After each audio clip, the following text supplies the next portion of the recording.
I'm Alexander Hefner, your host on The Open Mind. Zeynep Tufekci, contributing opinion writer for the New York Times, author of Twitter and Tear Gas, whom we recently hosted, praises the insights of our guest today and his forthcoming book, Custodians of the Internet, Platforms, Content, Moderation, and the Hidden Decisions that Shape Social Media. This timely and important book deftly reveals the factors that shape social media, and thus our world. Clear-eyed and incisive, it's a must-read for anyone interested in the influence of platforms, the forces that structure this influence, and crucially, how we move forward. The author is Tarleton Gillespie. He's principal researcher at Microsoft Research New England and an adjunct associate professor in the Department of Communication at Cornell University. Today, Gillespie and I will continue what has become a frequent topic of conversation on The Open Mind, the ever-perilous anti-social media complex and its learning curve or downright recklessness in failing to address abuse that has inflamed not only its platforms, but society, Tarleton, in what I would say is a fatal or potentially fatal conflagration. Welcome. Thank you. Thank you for the invitation. Thanks for being here. In your book, February 2015, then CEO Dick Costolo, we suck at dealing with abuse and trolls on the platform, and we've sucked at it for years. It's no secret, and the rest of the world talks about it every day. We're going to start kicking these people off right and left and making sure that when they issue their ridiculous attacks, nobody hears them. February 2015. Mm-hmm. Spring 2018, right. Present day. The problem has only exploded, and Dick Costolo, not so long after that statement, was ousted from leadership of Twitter. Can you give us hope? Maybe. I think that quote's a really good reminder that as we have these discussions now, whether it's about fake news, propaganda, trolling, terrorism, and it feels like the last year has sort of popped open this question's been around for a while. And as Costolo notes, they've been dealing with it for a while. Now, whether you think they were dealing with it well or not for a long time, I think it's important to remember as we go through these series of controversies, whether it's the contemporary one right now about fake news, whether it's the harassment that he was talking about in 2015, whether it was images of breastfeeding, whether it was self-harm, we've had 10 years of trying to imagine what it looks like to have a social media platform that in principle lives on this idea of having an open space for user participation, and yet also has to grapple with this question of what belongs there and what doesn't. These are immensely difficult questions. The fact that it's exploded into public consciousness is a good thing. So maybe that's the hope. That's a hope. When we had Biz Stone, one of the founders of Twitter, and I think I've relayed this story to our viewers before, I asked him, do you ever foresee a need to impose a civic consciousness on your users? And he said to me, what do you mean? Which is, come to think of it, kind of typical Silicon Valley lack of social or moral compass. At the time, I was not so definitive in thinking that was the reality. I said, to be a good Samaritan. And he said, no, I don't think you can force that on people. You have to make it feel like they're winning. And I thought to myself, that's exactly why Twitter was the natural host of Donald Trump and his ad hominem and invective and all of that, because there was no social compass or consciousness that was leadership from the top. But that story to me is recognizing Twitter's failure to adopt a system, and broadly social media's failure to adopt a system that gives goodness, decency, currency. Mm-hmm. It's a great way to ask the question, do they have a civic consciousness? And I would flip the question around and say they did offer a civic consciousness, it just wasn't the one you were looking for. So some of the social media platforms, including Twitter, were very proud of this idea that they were, what was the quote, the free speech wing of the free speech party. That is a civic consciousness, but it's a civic consciousness that believed in a certain notion that came out of the early ideas of the web, that if you make a space and you don't guide what people say, that's going to produce either a kind of cornucopia, right? Everything can be said, or a very old idea about the marketplace of ideas, right? We can debate, we can say the good things and the bad things, and somehow the good things will win out. That was the idea that animated some of those principles, right? Early ideas about virtual community, early ideas about the web. The problem was it didn't foresee that as they built what they presented as an open space to talk, an open space to share, an open space to connect, that they were building a tool that was making it possible for us to tactically persuade each other. Sometimes that's a great thing, right? I want to tell you something that matters to me. Sometimes, as we can see, it's a really problematic thing. So now we have to have a different civic consciousness, but there always was one, and the pretense was that somehow there wasn't one, that there was no guidance, it was free and open. I think that was always a misrepresentation. The operating philosophy from the outset was sunlight is the best disinfectant. Mm-hmm. Do they recognize now that when there is just an onslaught of fake information, mm-hmm. misleading information, misinformation, disinformation, that you can't really handicap that if 90% of what is disseminated is malevolent? How can that compete with 10%? I think that's a great question. I think that one of the things that's really difficult is that it's not quite a 90-10, right? We spend a lot of time on Facebook and Twitter and Instagram sharing perfectly legitimate content. So it becomes this really interesting challenge about, and it's always been true, how do you create a platform that is going to be hands-off in the sense of it's not guiding what you should say, but is somehow recognizing these kind of currents inside that can be taken advantage of. I think these early platforms, when they did approach content moderation, and all of them were doing it from the beginning, the nature of the problem was only of a certain size. So if you imagine that you were going to have a discussion space, and you knew that somebody was going to try to turn it into a porn site, then your job was to get rid of the porn. And it was a clear violation of the rules, right? That was just a question of spotting it as kind of a whack-a-mole problem. Now we've got a much different problem, which says we're not worried about actors who know perfectly well that they're violating the rules and they're just trying to be vandals. What we're dealing with now is people trying to take advantage of the way the system works, insert information or participation that looks legitimate. This is the fake news headline. This is it seems like it's a political opinion from a genuine actor when in fact it's a bot. And it's exactly the stuff that these systems are designed to circulate, right? They're designed to take interesting, unexpected contributions and get them out there, make them go viral, get engagement. And so the very same things that should circulate, like a thoughtful political idea, the thing that looks just like it but is nefarious or propagandistic, slips right in the system. That's a much harder thing to discern. The other problem is, when it's a case of harassment or offense, there's a victim, right? I was offended, I was attacked, and the platform can act on their behalf. We now have a problem where I may never see a fake news headline, I may never forward a fake news headline, I may never participate in it, but the fact that that fake news is circulating harms me. That's a public harm, right? So now, whether or not I had any role in it, whether or not I received that information or had any role in circulating it, there's still a harm to me because it's harming the democratic process, it's harming the public discussion. Public harms are very difficult to deal with. They require governance.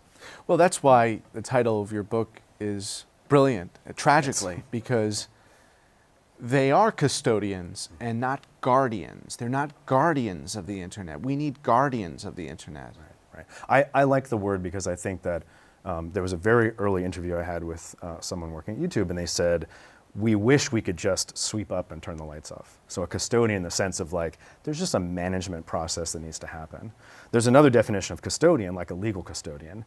It's and a reputation associated with that's the right. legal custodian. And it's someone's job, I don't mean legal custodian like of a child, but a custodian that says, we have to manage a space where difficult issues can be contested. Right. There has to be a process where we grapple with those kind of competing values. That kind of custodianship might be very different than we sweep up the mess, which is how they've talked about moderation up till about a year ago, up until 2015. Well, and you were saying to me that there is systemically something wrong with the current philosophy or hardware within the consciousness of the moderators today. Let's focus on solutions. Okay. You point out that there are innocuous things that were flagged in the infancy of Facebook and Twitter. A Facebook user's photo of her breastfeeding, for instance, we still see pretty chronically that they will flag things that are innocuous and not flag things that are so obviously a source of harassment or disinformation. And that's still the problem. Right. And we approach this every time we get worked up, and I don't mean that dismissively. Every time we get focused on a problem that we see on some of these platforms, in some ways the nature of that problem drives how we talk about it. So right now it's, why didn't you do anything about Russian manipulation, fake news, terrorist content? You didn't do enough. There have been other points in our discussion where the worry has been, you've done too much, right? You've been too conservative, you've taken things off, or a kind of inconsistency. So somehow we have to address this where we don't just solve problem A with the shape of problem A. We have to think about moderation as a whole project. And platforms, I have to acknowledge, I acknowledge in the book, this is a very hard thing to do. And it's a problem that we faced with newspapers and television. The nature of the problem is different, but the question about whether it's the commercial intermediary's job to decide what should and shouldn't be there, and if it is, how do they do it, and if it isn't, who does it instead, those questions persist. We have to think about moderation in a way that's going to recognize that they're going to both have to identify the worst of the worst. That's one job. The second is they're going to draw these distinctions between something that you might think is troubling, I might think is not troubling, someone else thinks is great, and they're going to be mediating that. And then this third category, which I think has gotten very hard, which is the stuff that looks exactly like the thing they most want to circulate. And I think that's the hardest one for them because it fits into their business model, right? A viral story, an exciting news bit, an enthusiastic voice. Problematically, being anonymous, anonymity is their business model. The way that they sold ads to people we couldn't identify, later associated with intelligence operations, information warfare. So the commercial impetus is for them to sell ads irrespective of geographic origin, irrespective of entity buying the ads. And no one seems to be challenging within the shareholding community of these companies and the larger ecosystem that there is something wrong with the hardware. Right. I think that's probably where, we can talk about more moderators and more sensitive moderators and consulting. There are things that they could do, and many of the platforms are moving in that direction. But I think the structural problem is more pressing than the one you identify. One of the things that's fascinating to me is that if you think about platforms as kind of starting with the ideal of the web and trying to be something better, right? All of that, the best of participation, the best of content, and we're going to pull it all together and make it somewhere where it's easy and easy to find and exciting. They've spent 10 years innovating in really powerful ways how to do that, how to get things in front of you, how to connect you to your friends. There was another aspect of what the web promised, and that was not just transparency, but kind of radical data transparency. I can know the system, I can understand the participation, I can build structures such that I manage that. And they haven't done much on that side. I think it would be incredible to imagine platforms saying, okay, we're going to have advertising. That's an important part of our business. But we know an immense amount about those advertisers. Where did they put that information? Who were they targeting? That could belong to users. I should be able to hover over an ad and find out exactly where they sent it, right? And I don't just mean political ads, I mean all of them. Similarly, they rely on us to flag content, right? That's most of how platforms find out where the violations are. That's all this data we're providing for them, but that data never comes back to us. That can be made transparent. Not just, yes, we'll report on a yearly basis that we took down X numbers, but a radical commitment to that. We have data, we, the platforms, have data. That data belongs to us. We could have a new level of transparency about who advertises, who sends ads in what direction, who are they trying to target, and make that all visible. That would still allow an advertising-based system. It would still allow all the sort of network effects that platforms benefit from. But it would take an early commitment of the web that has somehow been dropped. Abandoned. Yeah. Well, it's interesting you mentioned that. I was going to say we went from Web 2.0 really in terms of our sophistication, moral character, and withdrew to Web 1.0. And you've been working on this for a while, so I wonder how you consider the fact that Facebook and Twitter gave a platform not only to bombastic rhetoric, but to extremists. In the earlier incarnation of the web, there were designated safe spaces for extremists, but Netscape and Internet Explorer, to give props to your New England Microsoft, were not in any way promoting their agendas. So you took an earlier web that was actually much more transparent, and you gave an open megaphone that was then monetized to extremists and to intelligence services. Why can't we go back to that 1990s web? We need to. I mean, going back is very hard. But I would point out that if somehow platforms had never developed, and the idea of the web, you put the information on the web and you have a space for it, and search engines help people find it, and browsers display it for you. If somehow we were still living with just the more sophisticated version of that, if the idea of a platform that coalesced that information never developed, we'd still be having a debate about, how ISIS is recruiting or how, hate speech is gathering. And it would be a question about the web, right? What about these dark pockets of activity? Sure, it's harder to get to it. It's not showing up in your feed. We would have a different debate because the structure would be different. So every time we develop a medium, and a medium starts to take on public importance, the way the web did, the way social media did, these questions, fundamental questions about kind of public responsibility, harm versus benefit, openness versus oversight, these questions never go away. One issue is that we have to understand really how it works, not the way newspapers worked or broadcasting worked, but there's something special about how this is organized. And then ask the question about who has taken up positions of power to shape that solution, right? And it was one thing when it was sort of like websites that there were a million of them. Now we do have a small number of organizations that are making immensely important decisions, and that does change the game.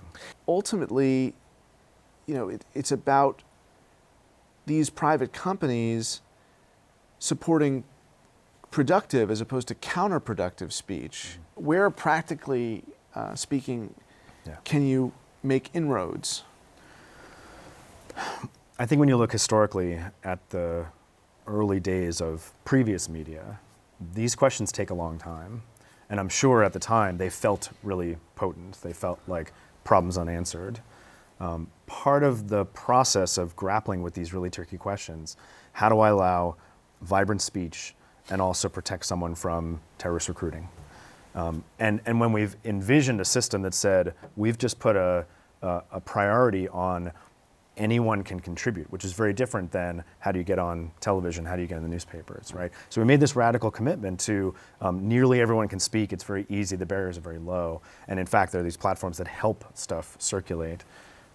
We then have to ask the question again. We have to ask the question that says, where are we going to imagine the balance? What are we willing to accept, which might be we're faced with offensive speech or we're not. It might be that there are environments in which you can find it and environments where you shouldn't have to. It may be tools where every user can kind of make their little filters and say what they want to see and not see. But I think what we're seeing in the last year or couple is that the offer the platforms made, which was we'll be hands off, this stuff will come to you, and by the way, we'll moderate, but we won't worry you about that, has proven unacceptable. There's now a kind of implicit contract from the users and from the public that's very different than the terms of service that they offered. We're asking them to step in and play a stronger role. The thing I don't want to be left with is that they should just take on that role but do it behind the scenes. I think that's still a mistake, right? I think we're grappling with the hardest questions, so it can't be done on our behalf. Right, and that is the way it's being done right now, unfortunately. And I can't help but recognize the historical context, which is that Vladimir Putin, who our intelligence service has conclusively said was responsible for an operation to sow discord among Americans and their internet consumption, was on television recently blaming Jews, Russian Jews, for the disinformation. To be a prominent American Jew and to not respond to Putin's statement, given the culpability that has been identified here, it's mind-boggling to me. There is no innocence here on the part of Putin, certainly, or on the part of Zuckerberg. Own up to that. I'm sorry. For those of us who've grown up with digital technology as an analog to our daily lives, I couldn't be more passionate about this subject. So, Right.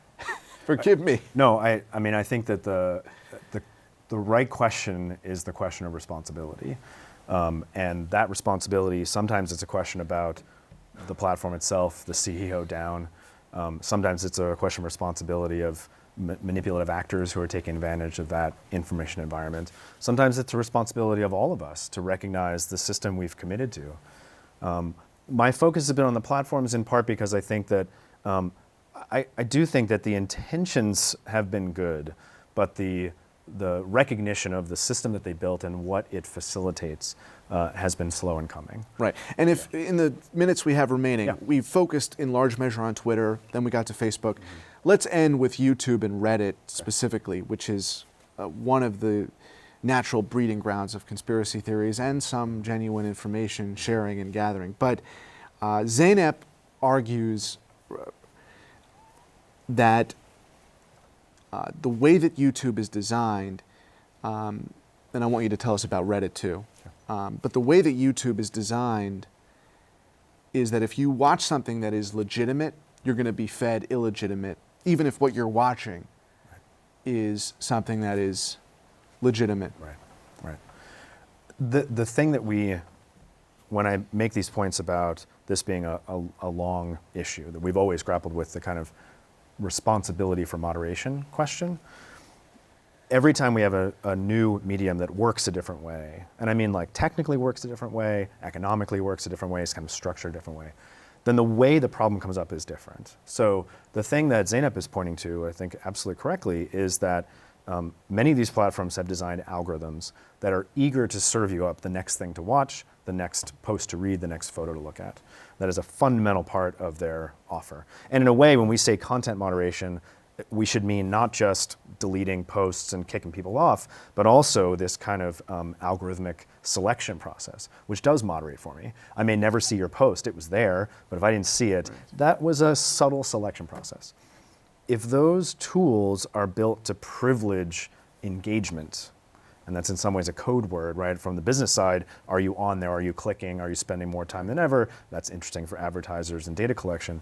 But we now recognize the kind of things that are engaging, right? Genuine news, important discussion, hilarious jokes, funny videos, but also clickbait, right? Conspiracy theory, slight exaggeration. So I go to watch a video and it's a legitimate piece of news, and it says, based on the thing you were looking at, what might be the next thing you watch? What's been exciting? What has been popular? What's been watched a bunch of times? Those signals of popularity are picking up both things. They're picking up something that people found genuinely interesting and informative, and it's picking up stuff that kind of tickled that fancy. And if it's powered on engagement produces recommendations, then we're seeing the kind of strange kind of side effects of that. And Reddit, quickly?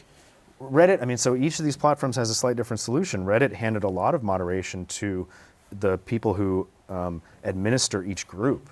And for some of those groups, it's been very effective. Those groups can set their own rules. They can set stricter rules than Reddit. The problem is that Reddit also has a popularity algorithm. So you're in some discussion, you've got a nice set of community norms, everyone kind of agrees on what should be there and what shouldn't. One of those posts hits the front page and 100 new people show up and they're not part of that community. They haven't agreed upon that entrance. So that algorithm is feeding, instead of feeding strange material after good one, it's feeding people into communities that haven't embraced the norms. So the algorithm can cause a problem in both directions. And Reddit, for a long time, got to sort of wipe its hands and say, well, the moderators are going to handle it, which is great, except a group that says, we're fine distributing celebrity nudes and we're all okay with it. Reddit then had to say, oh, we actually have to not tolerate that. That was a hard transition for them. Tarleton, I thank you for your time. let's really hope that there are those custodians and guardians, custodians of the internet, and let's pray for some guardians too. I'm with Angels. you. Thanks for the conversation. Thank you. Yeah. And thanks to you in the audience. I hope you join us again next time for a thoughtful excursion into the world of ideas. Until then, keep an open mind. Please visit the Open Mind website at 13.org/openmind to view this program online or to access over 1,500 other interviews. And do check us out on Twitter and Facebook at Open Mind TV for updates on future programming.